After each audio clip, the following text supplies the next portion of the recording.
ஆண்டவரே, இப்படியாக கிருபையாக ஒவ்வொரு நாளும் உம்முடைய பாதத்தில் நாங்கள் கூடி வந்து நாங்கள் பாடல் மூலமாகவும் உம்மை மகிமைப்படுத்தவும் வார்த்தை மூலமாக நாங்கள் ஆண்டவர் உம்மிடத்திலே நாங்கள் வாஞ்சோடு கேட்டு அவைகளைப்படி நடக்கவும் இப்படியான இந்த இருதயத்தை தொடர்ந்து எங்களை தந்து கொண்டிருக்கிறதே துதிக்கிறோம், ஸ்தோத்திரிக்கிறோம்.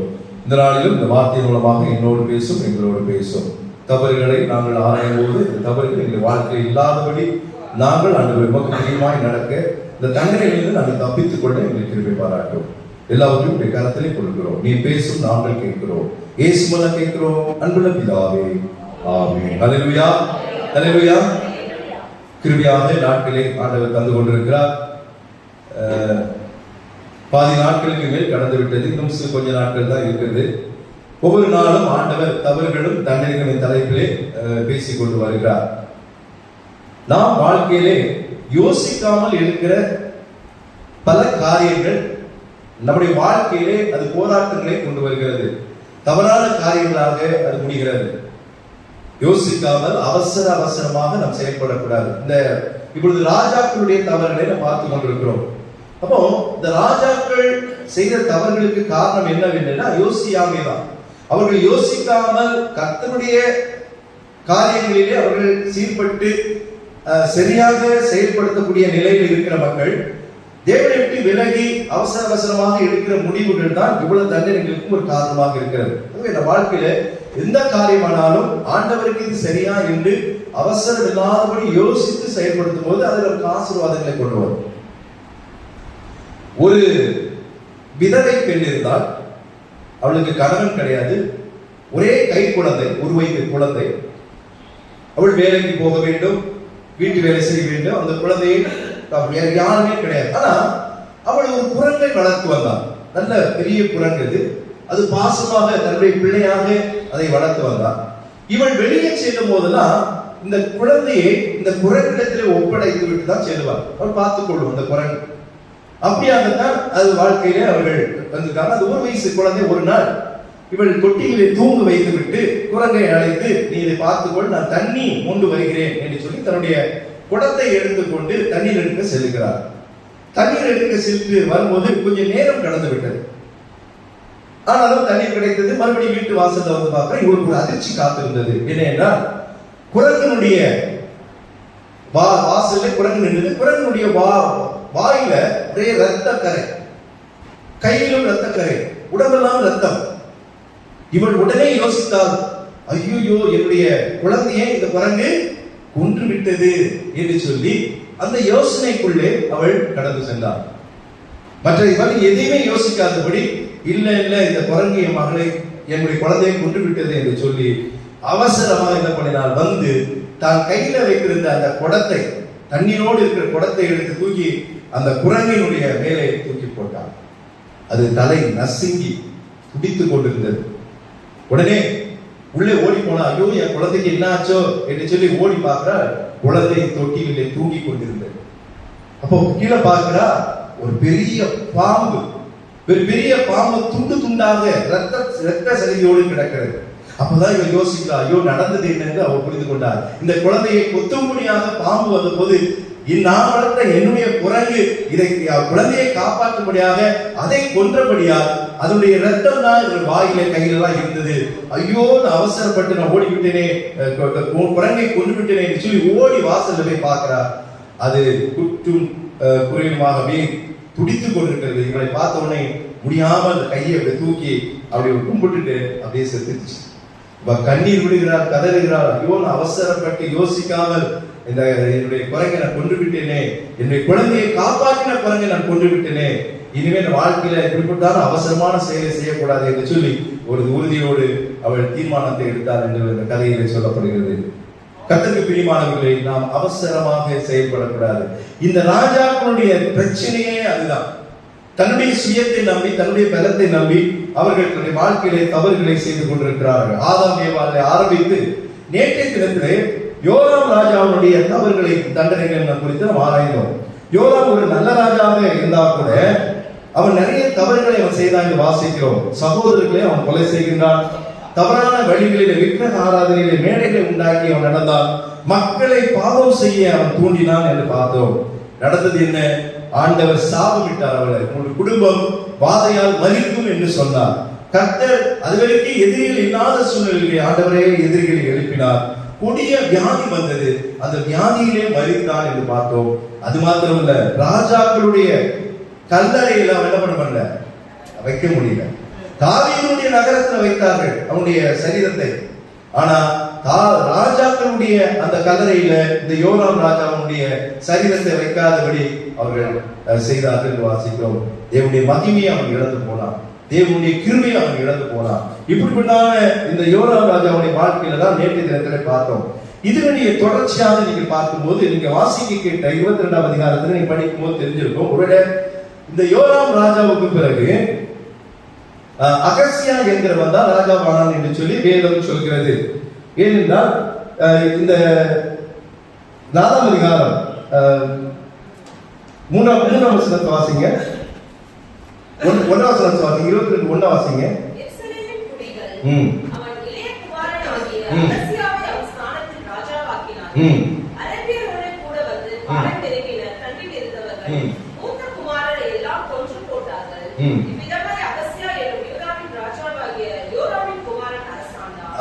யோராமுக்கு பிறகு அவனுடைய மகன், இளைய மகன், ஏன்னா ஏற்கனவே பெரிய மகன் எல்லாத்தையும் கொண்டு போட்டாங்க, அதனால இளைய மகன் தான் இவன் தான் கொண்டான். எல்லா சகோதரர்கள் தான் யோராம் என்ன பண்ணான், எல்லாரையும் அவன் கொண்டான். அதனால இருக்கிறது அகசியா மட்டும்தான். அவன் ராஜாவாக, ஆனா அவன் பாத்தீங்கன்னா 1 வருஷம் தான் அரசாண்டான். அவனை குறித்து பெருசா ஒண்ணு போடல. ஏன்னா ஒரே காரியம், அவன் பொல்லாப்பாய் நடந்தான் என்று வாசிக்கிறோம். அதற்கு காரணமாக இருந்தது ஒருவன். யாரு? அவனுடைய தாய். இன்றைக்கு அத்தாலியாளை பத்தி தான் இன்னைக்கு நான் உங்களோட பகிர்ந்து கொள்றேன். அகசியாவை பத்தி இல்லை, அகசியாவை பத்தி அது ஒன்று வேற ஒன்றும் இல்லை. அவனை என்ன பண்ணாங்க, எகு என்கிற ஒரு ராஜா வந்து இந்த அகசியாவையும் எல்லாரையும் என்ன பண்ணான், வெட்டி கொன்று போட்டான். அப்போ அது வேற யாருமே என்ன பண்றது, அடுத்த ஸ்தானத்துக்கு வரணும். அந்த வர்றதுக்கு இதுக்கு அங்க ஆள் இல்லாதனால என்ன நடந்தது நீங்க வாசிங்க. 4ஆம் அதிகாரம் 5ஆம் வசனத்தை வாசிங்க. 4:5 அகசியா பத்தி அங்க சொல்லும் போது 22:4. யார் இது? அகசியா. அவன் தகப்பன் சென்று போன பின்பு அவர்கள் அவனுக்கு கேடாக அவனுக்கு ஆலோசனைக்காரராக இருந்தார். ஆமா, அது அவங்க அம்மாவும் அவனுக்கு ஆலோசனை, நல்ல ஆலோசனை கொடுக்கல. கூட இருந்தவங்களும் அவனுக்கு நல்ல ஆலோசனை கொடுக்கல. என்ன நடந்ததுன்னா 9ஆம் வசனத்துல, பின்பு அவன் அகசியா எகு என்பவன் தேடி போய் அவனை என்ன பண்றான், அவர்களை பிடித்து எகுனிடத்தில் கொண்டு வந்து அவனை கொன்று போட்டு, இவன் தன் முழு இதயத்தோடு கர்த்தரை தேடின யோசபாத்தின் குமாரன் என்று சொல்லி அவனை அடக்கம் பண்ணினார்கள் என்று வாசிக்கிறோம். அப்படியே அரசாளுகிறதுக்கு பலன் கொடுத்த ஒருவரும் அகசிய குடும்பத்துக்கு இல்லை, எல்லாரும் இறந்துட்டாங்க. இப்போ யாரு ராஜாவாக, அது ஒரு பிரச்சனை வருது. அப்போதான் என்ன நடக்குது, இவருடைய இந்த அகசியாவுடைய தாய், அதாவது யோராமுடைய மனைவி அத்தாலியா, இப்ப யாரு உங்களுக்கு என்ன சொன்ன, யாரு? ஆகாப் என்கிற ராஜா, ஏசபேல் என்கிற ராணி, இவர்களுக்கு பிறந்த குமாரத்தி தான் இவள். யோசபாத் என்கிற ராஜா நல்ல ராஜா, அவரை பத்தி நான் பேசுறேன் உங்களுக்கு. ஆனா அவர் செய்த ஒரே தவறு என்ன தெரியுமா, ஆகாபோட சம்பந்தம் வைத்துக் கொண்டிருந்தார். தன்னுடைய மகனாகிய யோராமுக்கு ஆகாபுடைய மகளை அத்தாலியலை கொஞ்சம் கஷ்டம் புரிஞ்சு கொள்வது. நீங்க படிச்சாதான் உங்களுக்கு புரியும்.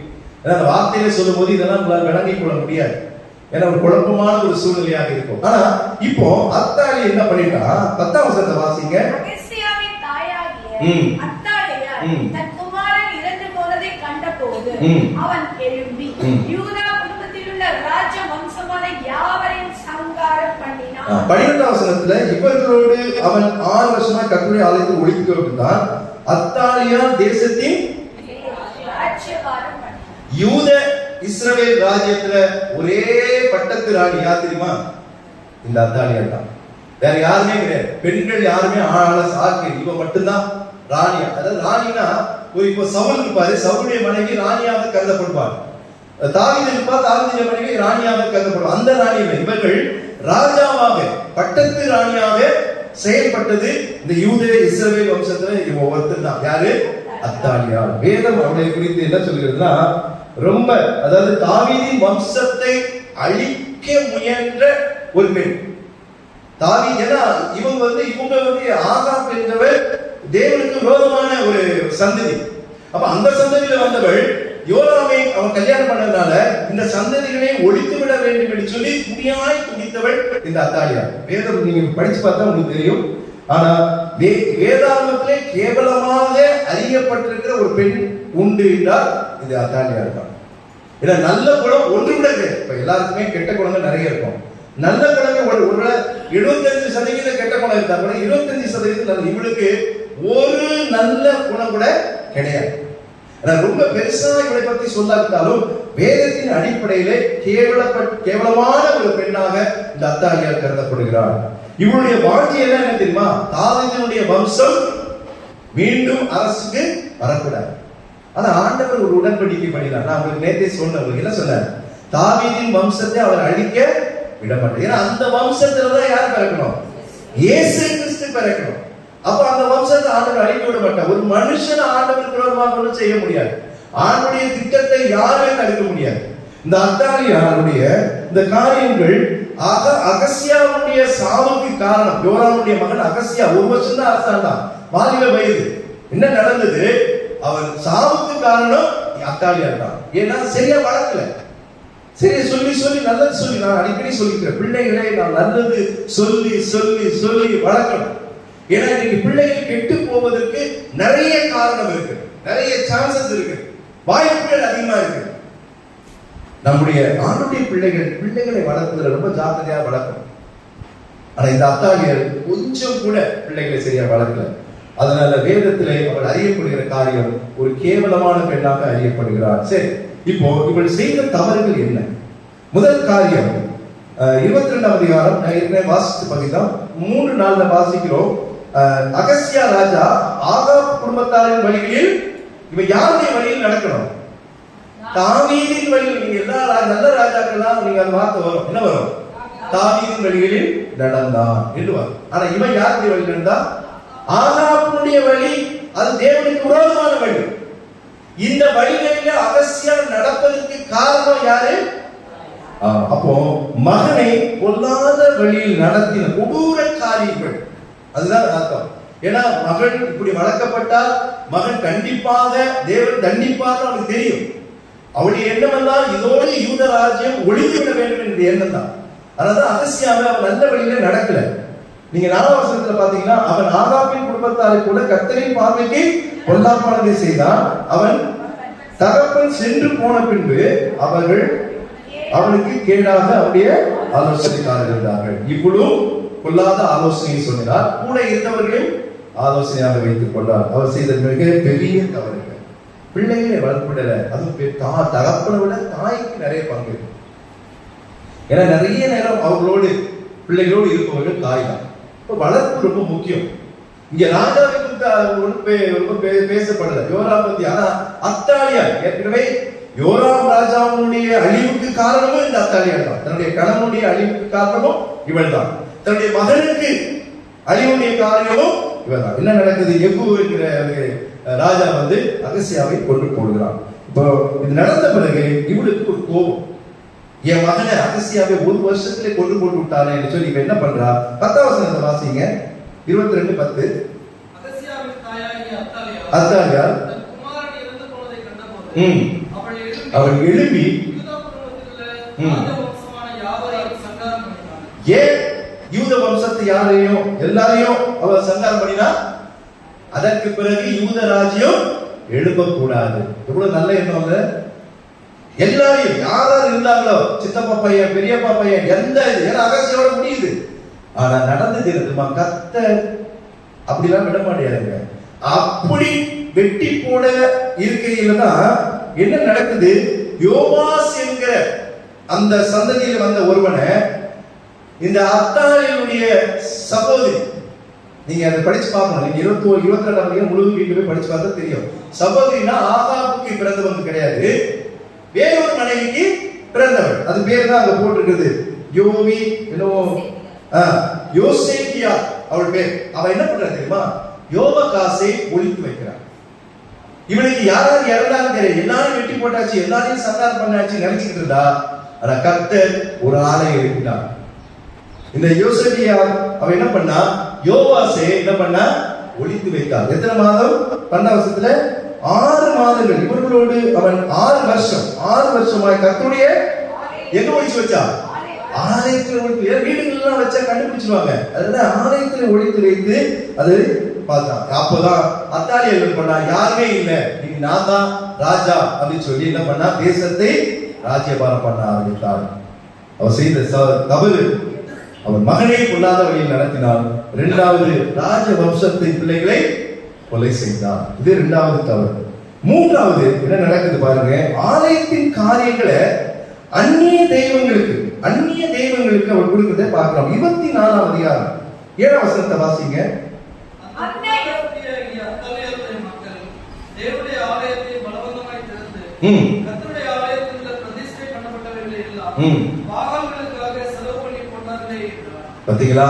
இத கவனிச்சுக்கலாம். அந்த பொல்லாத ஸ்திரீ ஆகிய அத்தாலியுடைய மக்கள், இதுக்கு அத்தாலி தான் முழு காரணம். என்ன பண்ணாங்க? தேவனுடைய ஆலயத்தை பலவந்தமாய் திறந்து கர்த்தருடைய ஆலயத்தில் உள்ள பிரதிஷ்டை பண்ணப்பட்டவர்கள். நல்ல கவனிங்க.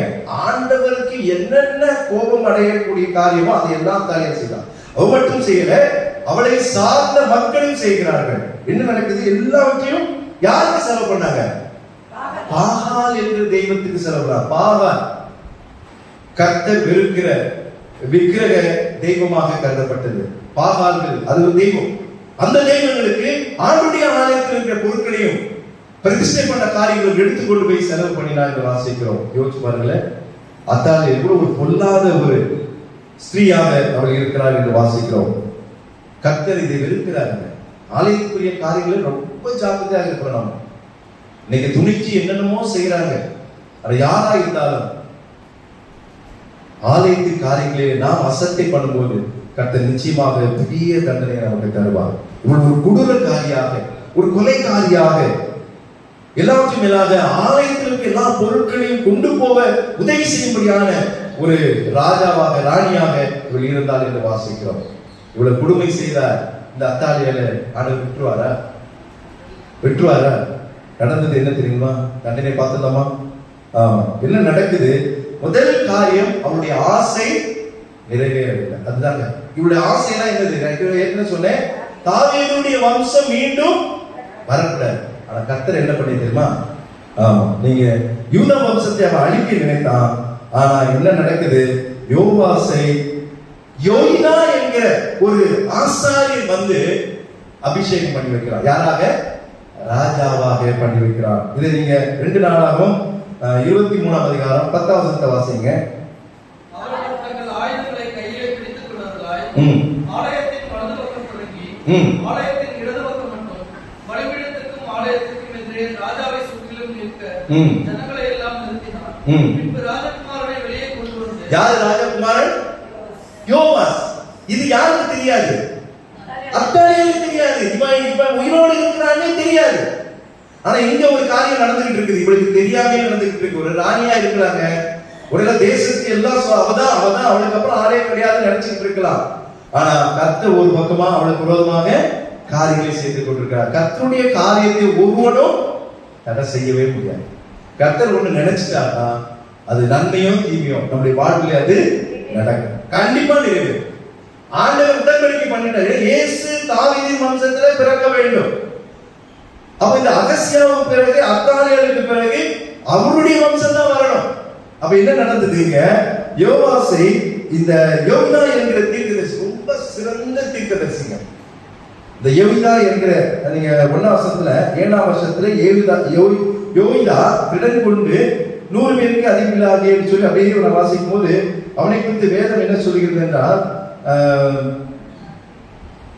சரி இப்போ என்ன நடக்குது? இந்த ராஜகுமாரனை வாசிங்க. 11ஆம் வசனத்தை வாசிங்க. பின்பு ராஜகுமாரனை வெளியே கொண்டு வந்து கிரீடத்தை அவன் மேல் வைத்து சாட்சியின் ஆகமத்தை அவன் கையிலே கொடுத்து அவனை ராஜாவாக்கினார்கள்.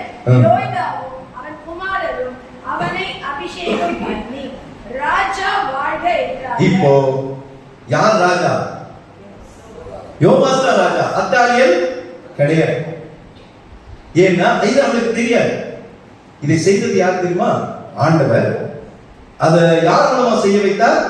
யோய்தா என்கிற அவனை குறித்து வேதம் அவனுக்கு பெரிய, நான் அதான் சொன்னேன், யோய்தா ஒரு சிறப்பான ஒரு தீர்க்கதரிசி. அவருக்கு என்ன ஒரு பெரிய மகிமை கிடைச்சது தெரியுங்களா? எவ்வளவு பேருக்கு தெரியுமா? தெரியும். எனக்கே அது ஆச்சரியமா இருக்கு. ராஜாக்குனுடைய கல்லறையில யார் வச்சாங்க தெரியுமா? இந்த யோய்தா தீர்க்கதரிசியை வச்சாங்க. வாசிங்க 15ஆம் வசனத்தை வாசிங்க. இல்லமா 24:13. யோய்தா தீர்க்காயுசுள்ளவனாய் முதிர்வயதில் மரித்தான். 15 கரெக்ட். 130 வயதில மரணம் அடைகிறான் யோய்தா. நடக்க பாருங்க. அவன் தேவனுக்காகவும் அவருடைய ஆலயத்துக்காகவும் இஸ்ரவேலுக்கு நன்மை செய்தபடியால் பாத்தீங்களா?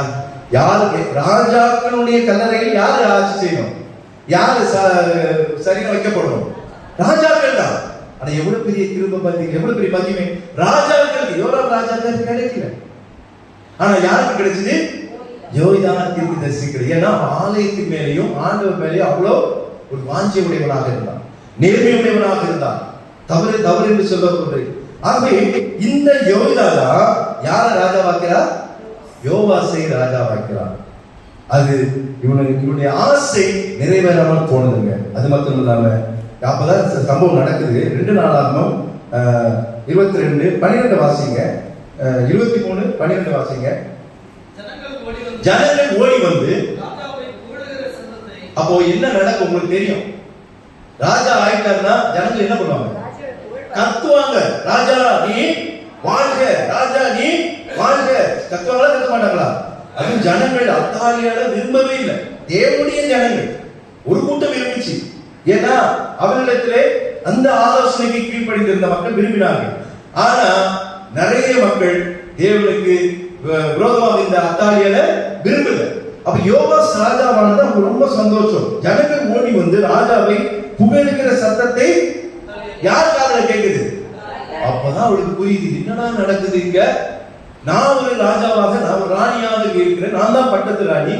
ராஜா வாழ்க, ராஜா வாழ்க நடக்குது. எல்லாத்தையும் தான் நம்ம கொண்டு போட்டு விட்டவே, எப்படி இது நடக்கும் என்று சொல்லி அவள் கர்த்தருடைய ஆலயத்திற்கு ஜனத்திற்கு வந்து 13 வசனத்தை வாசிங்க. நடையில் உள்ள தன்னுடைய தூணண்டையிலே ராஜா நிற்கிறதையும் ராஜாவண்டையில் நின்ற பிரபுக்களையும் எக்காலம் ஊதுகிறவர்களையும் தேசத்து ஜனங்கள் எல்லாரும் சந்தோஷப்பட்டு எக்காலங்கள் ஊதுகிறதையும் கீத வாக்கியங்களை பிடித்துக் கொண்டு ஒரு பிரமாண்டம் நடக்குது. பிரமாண்டமான நிகழ்ச்சி. இவளுக்கு தெரியாமே இந்த காரியங்கள் நடக்குது. அதான் ஆண்டவருடைய செயல். இவ்வளவு ராணியாக இருந்தால் கூட இந்த இதெல்லாம் மறைக்கப்பட்டு ஆண்டவர் செய்ய வைத்தார். ஒழித்து 6 வருஷம் ஒழித்து வைத்து அவன் வாழ்வனானவரை யோய்தா மூலமாக ஒரு ராஜாவாக ஆண்டவர் அபிஷேகம் செய்கிறார். அப்படி தொடர்ந்து வாசிங்க. இப்போ வந்து வெளியே பார்த்த உடனே அந்த கிரீடம் வச்சுட்டு யோவாஸ் இருக்கிறான். அதிர்ச்சி ஆகி போயிருக்கு இவளுக்கு, அதிர்ச்சி ஆகி போச்சு. தொடர்ந்து வாசிங்க. பார்க்கிறான். அப்பொழுது அத்தாலியா என்ன பண்ணா? நான் நினைக்கிறேன் செகண்ட்ல அவளுக்கு என்ன பிடிச்சிருக்கும்? பைத்தியம் பிடிச்சிருக்கும். ஒரு செகண்ட்ல அத்தாலியருக்கு வஸ்திரத்தை யார் கிழிப்பாங்க? நல்லா இருக்கிற நீங்க 4 பேர் உட்கார்ந்து இருக்கீங்க, திடீர்னு உங்க துணியை இப்ப கிழிச்சீங்கன்னா என்ன நினைப்போம்? ஐயோ பைத்தியம் பிடிச்சிருச்சா, இல்ல பேய் பிடிச்சிருச்சா, இப்படி நினைப்போம். அத்தாலியர் வந்து தன்னுடைய வஸ்திரங்களை கிழித்து, ஒருவேளை அந்த கோபத்துல கூட அவ பண்ணிருக்கலாம். கோபத்துல அந்த விரக்தியில அவ என்ன பண்ணிருக்கலாம்? வஸ்திரங்களை கிழிக்க வேண்டிய அவசியம் இல்லை. அவ்வளவு கொடூரமானது. தனக்கு விரோதமான செயல்கள் இந்த உலகத்திலே நடக்கக்கூடாது நினைத்த ஒரு பெண் இந்த அத்தாலி. தான் ராணியாக என்பதற்காக சகல யூத பட்டத்தில் ராஜாக்களையும் வெட்டி போட்டவள், தன்னுடைய ஆசையெல்லாம் நிறைவேற வேண்டும் காத்திருந்தவள். இது எல்லாத்தையும் ஆண்டவர் தம்பி கூடியாக்கினார். வஸ்திரங்களை கிழித்துக் கொண்டு என்ன சொன்னா? இவளுக்கு இவங்கள துரோகம் பண்ணாங்க இல்ல, இவ சொல்ற துரோகம். யாரு துரோகி? அத்தாலியான் தான் துரோகி. அகஸ்தியாவுக்கு பிறகு யாரும் வரக்கூடாது என்று சொல்லி எல்லாரும் வெட்டி போட்டவள் இவ, துரோகம் பண்ணினவள். இவ கத்துறா, என்ன கத்துறா? துரோகி துரோகின்னு சொல்றாங்க. என்ன தண்டனை தெரியுமா? அவனை வெட்டி கொன்றார்கள் என்று வாசிக்கிறோம். யார? இந்த அத்தாலியா. அது கூட நீங்க படிச்சு பாருங்க. நான் சொல்றேன், யோய்தா சொல்றாரு, அவளை ஆலயத்துக்குள்ள விடாதீங்க, ஆலயத்துக்குள்ள அவளை வெட்டிடாதீங்க. அந்த ஆலயம் பரிசுத்தமானது. அவள் ஆலயத்துக்கு வெளியே கொண்டு போய் விட்டுங்க. யோகா சொல்றாரு, ஒரு தீர்க்கதரிசிங்க இவளுக்கு தான் எல்லா பவரும், அத்தாலிகளுக்கு தான் பவர். ஆனா யோகிதாவுக்கு ஆண்டவர் பவர் கொடுத்தார். யோவாசை ராஜாவாகி அத்தாலிகளை கொன்று போடும்படியாக யோகிதா. அதனாலதான் அவர் ராஜாக்களுடைய கல்லறையிலே யோகிதா தீர்க்கதரிசி கொண்டு போய் அடக்கம் பண்ணினார் என்று வாசிக்கிறோம். என்ன நடக்குது? 14 வசனத்துல ஆசாரியனாகிய யோகிதா ராணுவத்திலாகிய 100 பேருக்கு அதிபதிகளை நோக்கி அப்படி படிங்க, அழைத்து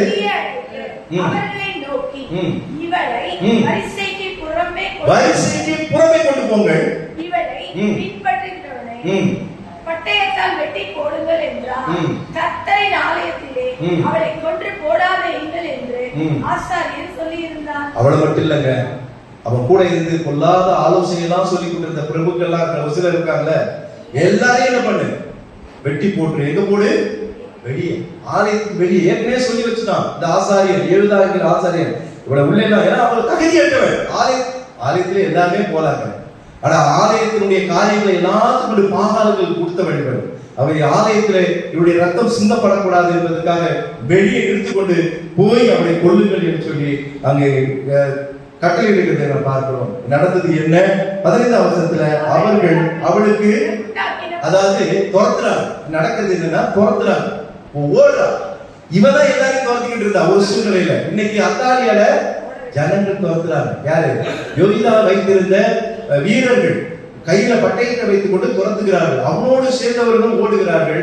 நல்ல வசதியான இடத்துல, அதுதான் அதுக்கு இடம் உண்டாக்கின போது, அதாவது கரெக்டா வெட்டக்கூடிய ஒரு இடம். எல்லாம் சில பேர் ஸ்கெட்ச் போடுவாங்கன்னு சொல்லுவாங்க. ஸ்கெட்ச் போடுவாங்க, இப்படி இங்க இருந்து 4 பேர் வரணும், அங்க இருந்து 4 பேர் வரணும், கடைசியில் இந்த இடத்துல நம்ம எல்லாம் ஒண்ணா வந்து மொத்தமா ஏன்னா தப்பிக்கிறது. இதுதான் இங்க எல்லாம் ஏற்கனவே யோகா ரொம்ப அழகா பிளான் பண்ணிட்டாரு. இது யாருடைய ஞானம்? கர்த்தருடைய ஞானம். அது தடைபடாது. அத்தாலியா தன்னுடைய சுயத்தினால பண்ணினான், தன்னுடைய செயலை தேவனுக்கு விரோதமாக பண்ணினான். ஆனா இங்க யோகிதா ரொம்ப யோசித்து யோசித்து யோசித்து கர்த்தருடைய வார்த்தையை கேட்டு கேட்டு இந்த அத்தாலியாளுக்கு தண்டனை ஆண்டவர் வரும்படியாக ஆண்டவர் செய்தார். என்ன நடக்குது? அவளுக்கு இடம் உண்டாக்கின போது அவள் ராஜாவின் அரண்மனையில் இருக்கிற குதிரைகளின் வாசலுக்குள் பிரவேசிக்கும் இடம் மட்டும் போனாள். அங்கே அவளை வெட்டி கொண்டு போட்டார். முடிஞ்சு என்ன ஆட்டம் ஆடினா கடவுளுக்கு விரோதமாக, ஆண்டவருக்கு விரோதமாக பெரிய பொல்லாப்பை செய்தார். கர்த்தர் அவளை தண்டித்தார். அவருடைய காரியங்கள் நடக்கல. அவளுடைய எண்ணமெல்லாம் என்னுடைய வம்சம், இந்த வம்சம் வரக்கூடாது. யோராவுக்கு பிறகு அகசியா வந்தா, அகசியாவுக்கு பிறகு அத்தாலி வந்தா, அதுக்கு பிறகு அத்தாலியுடைய வம்சம், அது ஆகாவுடைய வம்சம் வரும். அவளுடைய எண்ணம் தான் அதுதான். ஆனா கர்த்தர் தான் நினைத்ததை அங்க நிறைவேற்றியதை பார்க்கிறோம். யோவாசை கொண்டு வருகிறார். நீங்க அந்த இதுல போய் பாத்தீங்கன்னா வரும், யோராவுக்கு பிறகு யோவாஸ் பேர் வரும், அந்த சந்ததிகளை வரும். கர்த்தர் எவ்வளவு அற்புதமாய் காரியங்களை நடத்தினார் பாருங்கள். அருமையானவர்களே, ஒருவேளை நீங்க தவறு செய்யலாம், ஆனா கர்த்தர் நம்மோடு இருக்கிறார், இந்த தவறுகளை செய்யக்கூடாது என்பதை ஆண்டவர்களுக்கு உணர்த்திக்கிட்டே இருப்பார். இந்த உணர்வே இல்லாத ஒரு பெண் இந்த உலகத்திலே உண்டு என்றால் இவள் இந்த அத்தாலியா தான். எந்த நாளிலும் ஒருவேளை வேறு ரொம்ப விவரமாக இவளை குறித்து அங்க சொல்லவிட்டாலும், இந்த ராணியை குறித்து சொல்லாவிட்டாலும், வாழ்க்கையிலே அவர்கள் செய்த செயல்கள் ஒரு நல்ல செயல் கூட இல்லை. எந்த ராஜாக்களும் ஏதோ ஒரு நல்லதா செய்வாங்க. இவள் ராஜாவுக்கு முன்பாகவும் செய்யல, ராணியான பிறகும் அவள் செய்யல. ஆனா அவருடைய எண்ணம் எல்லாம் நிறைவேறவில்லை என்று வாசிக்கிறோம். குதிரை லாயத்துல, குதிரை கட்டுற இடத்திலே போயிட்டு அவரை வெட்டி போட்டார்கள் என்று வாசிக்கிறோம். இந்த செய்த யோகிதாவுக்கு என்ன இடம் கிடைச்சது? ராஜா இடம் கிடைச்சு. இவளுக்கு அவ்வளவுதான், அவள் கொண்டு போய் அடக்கம் பண்ணி விட்டான். அவ்வளவு முடிஞ்சிச்சு. கர்த்தர் தவறு செய்யும்போது தண்டிக்கிறார்கள். இவ்வளவு பெரிய தண்டனை நமக்கு கிடைக்காது. கர்த்தர் மன்னிக்கிறார். கர்த்தர் நம்மை மன்னிக்கிறார், கண்டிப்பா மன்னிப்பார் நாம் செய்ய தவறுகள். ஆனா சின்ன சின்ன தண்டனைகள், அது சிக்ஷை என்று கூட சொல்லலாம். நம்மை தாக்கக்கூடிய அளவுக்கு ஒரு தண்டனை ஆண்டவர் நமக்கு தருவோம். கர்த்தர் நம்மை சிக்ஷிக்கிறார் வாசிக்கிறோம். தண்டனை என்பது பெருசு. அன்னைக்கு ஒருத்தரை விட என்ன கேட்டாங்க, சிக்ஷைக்கும் தண்டனைக்கும் என்ன வித்தியாசம் இல்லையா அப்படின்னு கேட்டாங்க. இப்போ நான் சொன்னேன், இல்லம்மா, தண்டனைங்கிறது சிக்ஷைங்கிறது நம்ம தாங்கக்கூடிய. ஒரு பையன் தப்பு செஞ்சுட்டான், உதாரணத்துக்கு சொன்னேன், ஒரு பையன் தப்பு செஞ்சுட்டான், பெரிய தப்பா கூட இருக்கட்டும், அவனை நம்ம என்ன பண்ணுவோம், ஒரு அடிப்போம். அவன் திருந்தணும் இருக்காது, அது அவனுக்கு கொடுக்கக்கூடிய சிக்ஷை, அது தண்டனை கிடையாது. ஆனா அவன் இவ்வளவு பெரிய பாவம் தப்பு செஞ்சுட்டான்னு சொல்லி ஒரு கத்தி எடுத்து அவன் கையையோ காலையோ வெட்டுவது, அது என்னது? தண்டனை. அந்த காரியம் ஆண்டவர் இப்ப நம்ம தண்டிக்க மாட்டார், சிச்சிப்பான். செல்லமா இருக்கும் அது, ஆனா சிச்சிப்பான். சின்ன சின்ன அது நம்ம தாங்கக்கூடிய அளவுக்கு, அதுக்காக ஆண்டவர் நம்ம தாங்கக்கூடிய அளவுக்கு தான் தண்டனை கொடுப்பாரு. அப்ப நம்ம இஷ்டத்துக்கு வாழ முடியாது. ஆமா, அது அப்போ ஆண்டவர் தண்டனை பேசாக்கிடுவார். நீ அப்படிலாம் ஆண்டவர்கிட்ட கேட்க முடியாது. அதெல்லாம் ஏன்னா மனுஷீகத்துல இருக்கிறனால தவறு நாம் செய்வோம். ஆனா கர்த்தரிடத்துல நம்ம நெருங்கி வரும்போது இந்த காரியங்களை செய்யாமல் இருக்க கர்த்தர் நமக்கு பலன் தரும். இந்த பலனுக்காக தான் இப்ப வரோம். ஆண்டவரே, இந்த தவறுகளை நான் செய்யக்கூடாது. இந்த அத்தாலியார் இப்படிப்பட்ட ஒரு வாழ்வை வாழ்ந்த அத்தாலிய குணங்கள் எனக்கு வரக்கூடாது. ஒரு குதிரைக்காரியாக, ஒரு கொலைக்காரியாக, ஆலயத்துக்கு அது மதிக்காத ஒரு ஆலயத்து காரியங்களை மற்றவர்களுக்கு பாகாதவர்களுக்கு கொடுத்தவளாக, யாருக்கும் நல்லது செய்யாத ஒரு ராணியாக ஒரு வாழ்ந்தார். கர்த்தர் எலிதாவின் மூலமாக ஆண்டவர் அவளை வெட்டி போட்டு அவளை அடக்கம் பண்ணினார். வாசிக்கிறோம். ராஜாக்களுடைய வாழ்க்கையில நல்ல ராஜாக்களும் இருக்கிறார்கள். ஆனா நல்ல ராஜாக்களா இருந்து கெட்டு போன ராஜாக்களும் இருக்கார்கள். வாழ்க்கை முழுவதும் கெட்டு போயே வாழ்ந்து கொண்டிருக்கிற ராஜாக்களும் இருக்கிறார்கள். ஆனா இவைகள் மத்தியில தவறுகளை செய்யாமல் இருக்க நாம் கர்த்தரிடத்தில் வேண்டும் போது கர்த்தர் நமக்கு பெரிய காரியங்களை செய்வார். ஆகவே நாம் ஆண்டவரிடத்தில் வேண்டுவோம். கர்த்தர் நிச்சயமாக அந்த கிருபையை நமக்கு தருவார். கண்ணை மூடி கர்த்தர் நோக்கி நாம் ஜெபம் செய்வோம்.